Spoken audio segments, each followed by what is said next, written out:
Hello! This video is created for those preparing for the IELTS speaking test. There are two kinds of video available, a self-test video and a video with answers provided. We wish you the best of luck with your IELTS exam preparations. Do you like geography? I'm absolutely fascinated by geography. It's not just about memorizing place names. It's about understanding how the physical world shapes human societies and vice versa. I find it captivating how geographical features can influence everything from cultural practices to economic development. Plus, learning about different landscapes and climates around the world fuels my wanderlust and deepens my appreciation for our planet's diversity. Have you ever studied geography at school? Yes, I studied geography throughout my school years, and it was one of my favorite subjects. In primary school, we focused on basic map reading and learning about different countries. In secondary school, it became more complex, covering topics like plate tectonics, climate patterns, and human geography. I particularly enjoyed the fieldwork components, where we could apply our classroom knowledge to real-world situations. These practical experiences really brought the subject to life for me. Are you good at reading a map? I'd say I'm quite proficient at map reading.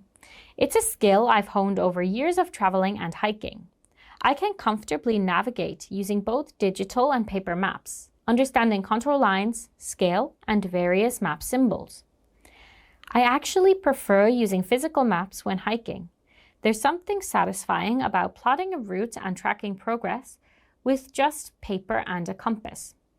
It's a skill that's come in handy numerous times, especially when exploring off the beaten path. Would you visit a country because of its geographical location? Absolutely.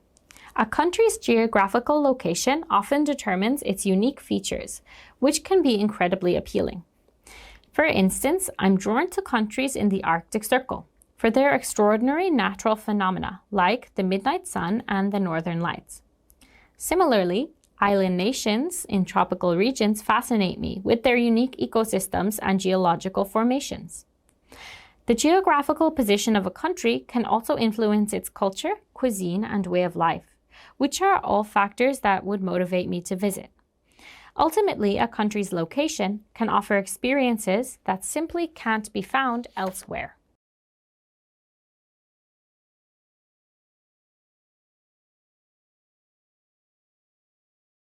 I'd like to talk about a place I visited that has been significantly affected by pollution, the once pristine beaches of Bali, Indonesia. I traveled there about 2 years ago, drawn by the promise of beautiful landscapes and rich culture. While most of the island lived up to its reputation, I was shocked by the state of some of its famous beaches. My visit coincided with the monsoon season, which exacerbated the pollution problem. I vividly remember walking along Kuta Beach, one of Bali's most popular tourist destinations, and being dismayed by the amount of plastic waste littering the shoreline. The golden sands I had seen in travel brochures were barely visible under a layer of discarded bottles, food wrappers, and various other plastic debris. The pollution wasn't limited to the beach itself. The ocean water, which I had imagined would be crystal clear, had a murky quality and was filled with floating plastic particles. It was heart-wrenching to see local marine life struggling in this polluted environment. I even witnessed a sea turtle entangled in a plastic fishing net, which local conservationists were fortunately able to rescue. The air quality was also noticeably poor, especially in more urbanized areas. The combination of vehicle emissions, industrial pollution, and the practice of burning trash contributed to a hazy atmosphere that was particularly noticeable during sunrise and sunset. My feelings about this experience are complex.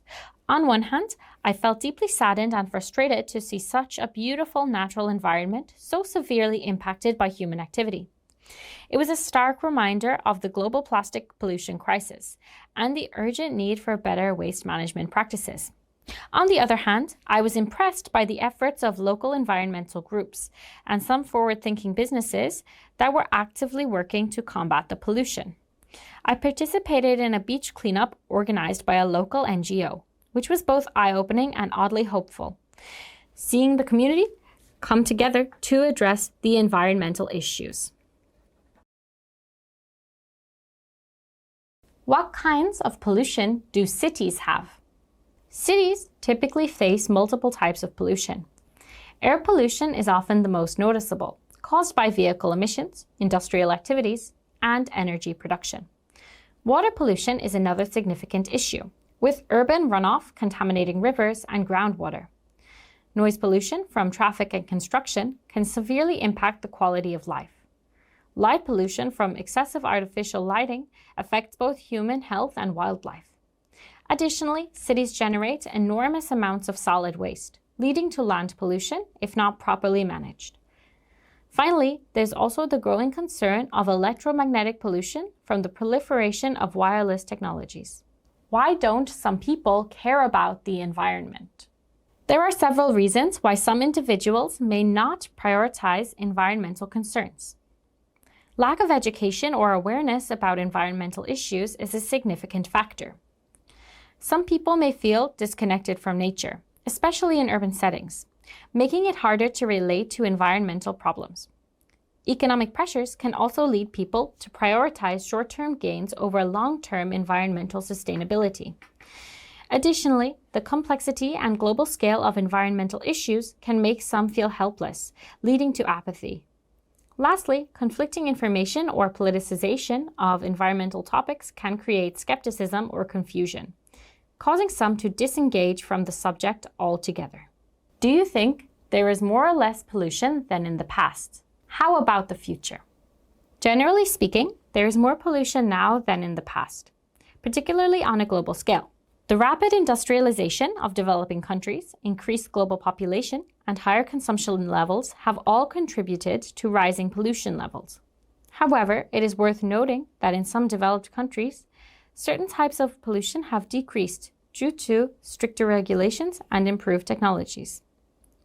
Looking to the future, the trajectory is not clear-cut.